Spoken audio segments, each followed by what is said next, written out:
Magandang araw sa lahat.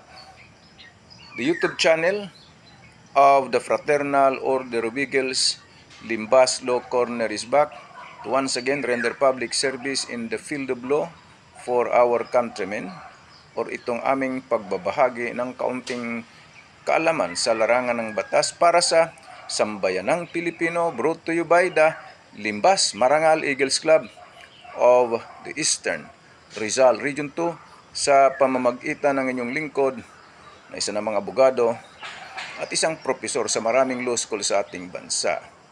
Nung nakaraang linggo may nagtanong kung ano yung qualification daw para makapag-aral ng abogasiya o yung kursong tinatawag na Juris Doctor. Sabi niya, graduate naman daw siya ng education. Sabi ko, qualified ka. Kasi sa abogasiya, ang kailangan para matanggap ka, dapat graduate ka ng at least 4-year course.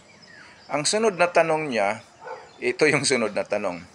Marami po bang subjects na mathematics sa College of Law? Ang ginamit niyang term, marami. Pues ang sagot wala.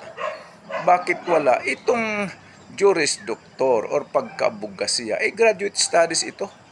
Ang mga nag-aaral dyan ay graduate na tulad ng education, political science, EB English, meron dyan mga engineer, merong certified public accountants, merong nurse, merong medtech, etc. etc.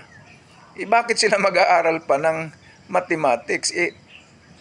Tapos na sila dyan. At ulitin ko, ang pag-aaralan sa abogasiya batas lamang at batas lamang talaga, walang iba, right? Hindi ko naman ma-check kung yung tanong niya seryosohang tanong o nagbibiro lang o sinusubukan lang ako kung ano yung tanong ko. Kaya hindi ko siya sinagot. Kaya dito ko sagutin para sa kaalaman ng marami. Nasa abogasiya or Juris Doctor, ito'y graduate studies, ay walang subject na mathematics.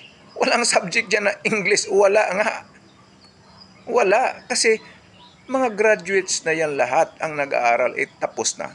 O sana nakapaglingkod na naman ng kaunti itong Limbas Marangal Eagles Club of the Eastern Rizal Region 2. Maraming salamat at magandang araw sa lahat.